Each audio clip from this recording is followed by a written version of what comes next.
வாழ்க்கை வரலாறு ஒரு கதையா சொல்ல போறேன். பாகிஸ்தான்னு ஒரு நாட்டுல ஒரு சின்ன ஒரு பள்ளத்தாக்கு ஸ்வாத் பள்ளத்தாக்கு. அந்த பள்ளத்தாக்கு பேரு அவங்க ஒரு குட்டி குழந்தை, ஒரு சின்ன பையன் நான் நினைக்கிறேன்னா அவங்க இந்த பள்ளத்தாக்கு தாலிபான்களோட அவங்களுக்கு கட்டுப்பட்டு இருந்தது அந்த பள்ளத்தாக்கு. நான் சொல்றதுதான் நீ கேட்கணும் அப்படின்னு சொல்லிட்டு இருந்தது அந்த பள்ளத்தாக்கு. அவங்க பேர் தாலிபான்கள். அவங்க பெண்களுக்கு எப்பவுமே முன்னுரிமையே கொடுக்க மாட்டாங்க. பெண்கள் முகத்தை மட்டும்தான் காட்டணும், மிச்சம் எல்லாமே மறைச்சுதான் இருக்கும். அவங்க படிக்க கூடாது, வீட்டை விட்டு வெளியவே வரக்கூடாது. அப்படி இருந்தாலும் அந்த பள்ளத்தாக்குல ஒரு வாட்டி அவர் நினைக்கிறார் சின்ன வயசுல, நான் எப்படிதான் நான் மாற்றத்துன்னு நினைக்கிறாரு சின்ன பையன். ஆனா அவரால் மாத்த முடியல. ஆனா நல்லா படிக்கிறாரு. ஸ்கூல் போனா அந்த ஸ்கூல்ல பெண்கள் யாருமே படிக்கல. அந்த பையன் பாய்ஸ் மட்டும் ஃபுல்லா இருக்கிறாங்க. அவர் நினைக்கிறாரு நம்ம இது என்னைக்குன்னா ஒரு நாள் மாத்தணும். அவருக்கும் இப்படியே காலெல்லாம் கடந்துச்சு. அவரு கல்யாணம் ஆகி ஒரு பெண் பிள்ளை பிறகுது. அவருக்கு அந்த பாகிஸ்தான் நாட்டுல ஒரு மிகப்பெரிய கவிஞர். அந்த பொண்ணோட பேர் மலாலா யூசப்சாய் அப்படின்ற பேரை எடுத்து அவங்க பெண்ணுக்கு வைக்கிறாங்க. ஒரு குழந்தைக்கு உன் பேர் மலாலா யூசப்சாய்ன்னு சொல்லிட்டு அந்த பெண்ணை நல்லா சொல்லி வளர்க்குறாரு சின்ன வயசுல இருந்தே. நம்ம பள்ளத்தாக்கு இந்த மாதிரி இருக்கு, அதை நீ தாமா மாத்தணும் அப்படின்னு சொல்லிட்டு சொல்லி சொல்லி சின்ன வயசுல இருந்தே வளர்க்குறாரு. அந்த பொண்ணுக்கு சின்ன வயசுல இருந்து 6 வயசா இருக்கும் போது அவங்க அம்மா கிட்ட போய் கேக்குறா, ஏமா நம்ம மட்டும் முகத்தை மறைக்கிறோம், ஏன் நம்மளால படிக்க முடியும்னு கேக்குறா. அவங்க அம்மா சொல்றாங்க, இந்த மாதிரி தாலிபான்கள் நம்ம கிட்ட சொன்னதான் நம்ம கேட்கணும் அப்படின்னு சொல்றாங்க. அவ சின்ன வயசுல யோசிக்கிறா. அவங்க அப்பா என்ன பண்றாரு, அவங்க சொல்றதுல கேட்காம அவர் பள்ளத்தாக்குலயே அவங்க வீட்டாண்டிய பெண் பிள்ளைகளுக்கு மட்டும் அவர் சொல்லி தராரு. அவர் ஒரு ஆசிரியர், அதனால அவங்க வீட்லயே சொல்லி தராரு. அப்போ தாலிபான்கள் அதை பாத்துறாங்க. தாலிபான்கள் அவரை போய் அடிக்கிறாங்க. அவங்க அப்பா பேர் தியாவுதீன். அவர் அடிக்கிறாங்க. ஏன் நீ இந்த மாதிரிலாம் நடத்துற அப்படின்னு சொல்லிட்டு எல்லா பெண் பிள்ளைகளும் ஓடிடுறாங்க. மலாலா மட்டும் ஒளிஞ்சிருந்து பாக்குறா, ஏன் நம்ம அப்பாவை அடிக்கிறான்னு சொல்லிட்டு. அதனால தியாவுதீன் என்ன பண்றாரு, வீட்டுல இருந்தே சொல்லி தராரு. அவங்க பொண்ணுக்கு எழுத படிக்க எல்லாமே சொல்லி தர, இங்கிலீஷ்ல படிக்கிறதுக்கு. அவளும் என்ன பண்றா, கொஞ்சம் வளர்றா.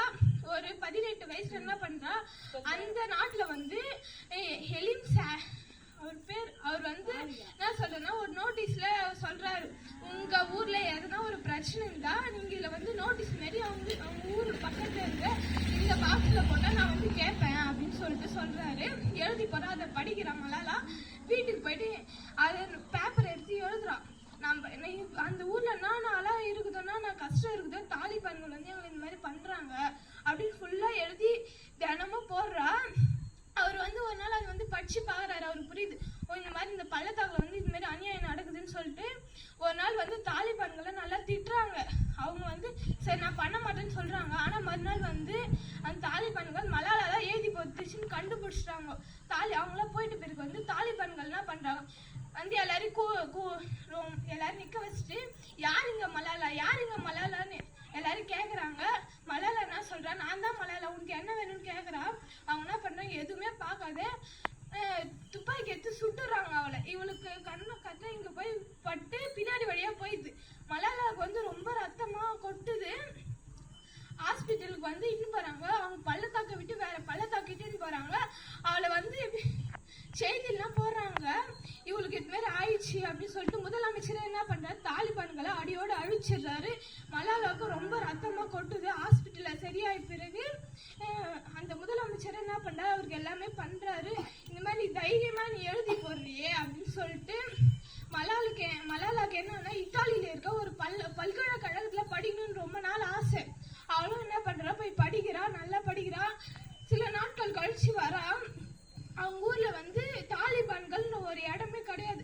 ஃபுல்லா அந்த ஸ்கூல்ல மலாலான்னு சொல்லிட்டு ஒரு மகளிர் ஸ்கூல்னு ஒரு பள்ளி இருக்குது. அவங்க ஸ்கூல்ல எல்லாருமே படிக்கிறாங்க. அவங்களுக்கு பிடிச்ச ஆடையை மட்டும்தான் அணிவாங்க. இவங்க சொல்றது எதுவும் அணிய மாட்டாங்க. அதெல்லாம் யாரால மாறிச்சு, மலாலால மட்டும் மாறிச்சு.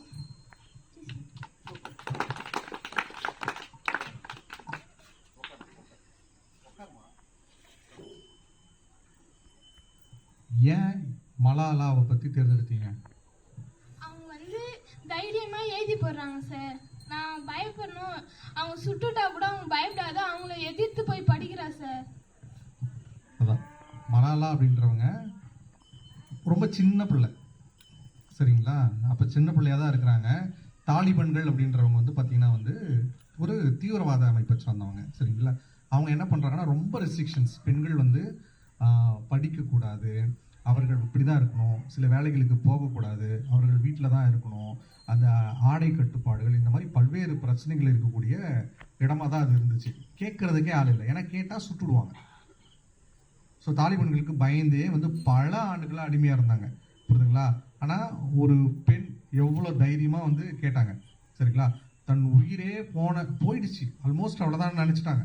ஏன்னா மலாலாவை பற்றி படமே இருக்குது, டாக்குமெண்ட்ரி ஃபிலிமே இருக்குது, ஹாட்ஸ்டார்லேயோ நெட்ஃப்ளிக்ஸ்லேயோ டாக்குமெண்ட்ரி ஃபிலிமே இருக்குது. நீங்கள் பார்த்தீங்கன்னா வந்து அவ்வளோ இதுவாக இருக்கும். ஒரே ஒரு குழந்தை, ஒரு பெண் நினச்சா ஒட்டுமொத்த விஷயத்தையும் அந்த இடத்துல மாற்றிட்டான். தாலிபன்களுக்கு எதிராக உலகத்தில் இருக்கக்கூடிய அத்தனை நாடுகளையும் திருப்பிட்டாங்க. ஐநா கேள்விப்பட்டிருக்கீங்களா? ஐநா சபையிலேயே மலாலாவை அழைச்சி பேசுகிறாங்க. அந்த இடத்துல தைரியமாக அந்த 16 வயசு பொண்ணை தாலிபன்களை பற்றி எங்கள் நாட்டில் இவ்வளோ அநியாயங்கள் நடக்குது, உலக நாடுகள் எல்லாம் வந்து அமைதியாக பொறுத்துட்டு இருக்கிறீங்க, எங்கள் நாட்டுக்காக நீங்கள் எல்லாரும் உதவி செய்யணும்னு சொல்லிட்டு இது பண்ணுறாங்க. ஐநாவில் தீர்மானம் நிறைவேற்றப்படுது. மலாலா சொன்ன விஷயங்கள் தீர்மானமாக நிறைவேற்றப்பட்டு தாலிபன்களுக்கு எதிராக வந்து அத்தனை நாடுகளும் அணிதிரள். யோசிச்சு பாருங்களேன், இவ்வளோ பெரிய பிரச்சனை, உயிர் போனாலும் பரவாயில்லன்னு சொல்லிட்டு துணிஞ்சா. எதுக்காகனா அடிப்படை உரிமைகள், தன் கல்வி மறுக்கப்படுகிறது. பெண்ணா ஆனால் நான் படிக்கக்கூடாதுன்னு சொல்லிட்டு சொல்கிறீங்க, எனக்கு பிடித்த ஆடைகளை அணியக்கூடாதுன்னு சொல்லிட்டு சொல்கிறீங்க. இந்த மாதிரி பல்வேறு பிரச்சனைகள் வந்து நிகழுது. ஆகையினால வந்து அற்புதமான ஒரு விஷயத்த மலாலாவை பற்றி வந்து மாதவி வந்து அவ்வளோ அழகாக வந்து சொன்னாங்க. அவர்களுக்கு வாழ்த்துக்கள். முதல் ஒரு நிகழ்வு, புத்தக கருத்து பகிர்வு நிகழ்வே வந்து ரொம்ப ஒரு வீரமிக்க ஒரு பெண்மணியை பற்றி இங்கே நடந்திருக்குன்னு நினைக்கிறப்ப ரொம்ப சந்தோஷம். இங்கே எத்தனை மலாலாக்கள் இருக்கிறீங்கன்றது தெரியல, கண்டிப்பாக இருப்பீங்கன்னு நம்புகிறேன்.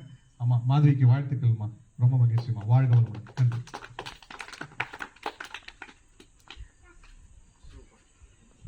எப்படி இருந்துச்சு?